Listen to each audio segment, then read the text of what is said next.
NSO ने Friday को जो डेटा रिलीज किया, उस डेटा में कहा कि जो थर्ड क्वार्टर है उस क्वार्टर में, सॉरी सेकेंड क्वार्टर जो था, उस सेकेंड क्वार्टर में इंडिया का जो जीडीपी ग्रोथ रेट है वो प्रोजेक्टेड स्कोर से काफी कम रहा, या जो प्रोजेक्टेड टारगेट थे उससे काफी कम रहा, and it grow with the 5.4%। अगर इस सेकेंड क्वार्टर के बारे में बात करें तो सेकेंड क्वार्टर आपका होता है जुलाई से सितंबर का जो पूरा पीरियड है, इस पीरियड में। अब इसको लेके कई सारे प्रोजेक्शन है, क्योंकि वर्तमान में वर्ल्ड को अगर देखा जाए तो हम एक ग्लोबल स्लोडाउन वाली जो कंडीशन है उससे जा रहे हैं। एक तरफ रशिया यूक्रेन का वॉर चल रहा है, दूसरी तरफ Israel and Hamas and Iran वाला जो कॉन्फ्लिक्ट है, उस कारण से एक यूएसए में भी हम कहते हैं कि एक स्लोडाउन वाला जो माहौल है वो बना है। बट स्टिल क्या सवाल आता है कि इंडिया की जो कंडीशन है वो भी ऐसी है कि हम भी एक मंदी का शिकार होंगे। सो उसको लेके अलग अलग ओपिनियन है वो दिए जा रहे हैं। पहले अगर इस पॉइंट को समझा जाए कि क्या अभी का स्टेटस हमारा है, तो इंडिया का रियल ग्रोस डोमेस्टिक प्रोडक्ट जिसे हम जीडीपी कहते हैं वो डाउन हुआ कितना, 7 क्वार्टर लो में, लगभग पिछले 2 साल में 5.5%, सबसे कम हमारा जीडीपी 2024 में रहा। क्यों रहा? तो उसको इफेक्ट को कहा जाता है स्लगिश ग्रोथ। एक पॉइंट यूज किया जाता है स्लगिश ग्रोथ। क्यों कहा जाता है?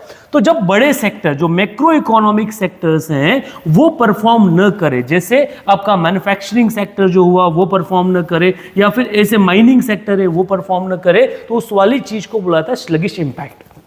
और यहां पर लो ग्रोथ रेट के कारण ये कंप्लीट जो डेटा है हमको क्या मिला, एक डिससेटिस्फाइंग डेटा मिला, या हमें जो प्रोजेक्टेड हमारा डेटा था उससे कम मिला। अभी ये स्कोर जो है ये 5.4%, ये जो ग्रोथ रेट है ये 5.4% है जो क्वार्टर सेकंड में। इससे पहले अगर देखा जाए तो 6.7% था पहले क्वार्टर में। और अगर करस्पॉन्डिंग लास्ट ईयर के हिसाब से बात की जाए तो ये ग्रोथ रेट था 8.1% इन जुलाई सितंबर 2023। अब इन सारे कॉन्सेप्ट या इस स्लो ग्रोथ रेट पे अगर भारत के जो चीफ इकोनॉमिक एडवाइजर हैं उनकी माने, जिनका नाम है वी अनंता नागेश्वरन, ठीक है, ये क्या काम करते हैं? ये चीफ इकोनॉमिक एडवाइजर है। इनके हिसाब से कहा जाए तो ये डिसअपॉइंटिंग जरूर है, बट इससे ऐसा नहीं कि आने वाले टाइम पीरियड पे मंदी के दौर में जाएंगे। ये कई कारण जो इसका हो सकता है, इसको हम डबल डाउन कर सकते हैं, इसको हटा सकते हैं। किस तरह से? Expanding state capacity for public investment, जैसे सरकार जो है पब्लिक इन्वेस्टमेंट बढ़ाएगी, हम ग्रोथ को इंप्रूव कर सकते हैं। Improving hiring and compensating policies with the private sector will improve growth prospectus in the turn the second quarter number into the feeding memory. Means ऐसा हो जाएगा कि अगर आने वाले टाइम पीरियड पे हमने इस तरह का इनिशिएटिव्स अगर ले लिए तो ये जो स्लो ग्रोथ रेट मिला था ये आगे हमको देखने को नहीं मिलेगा।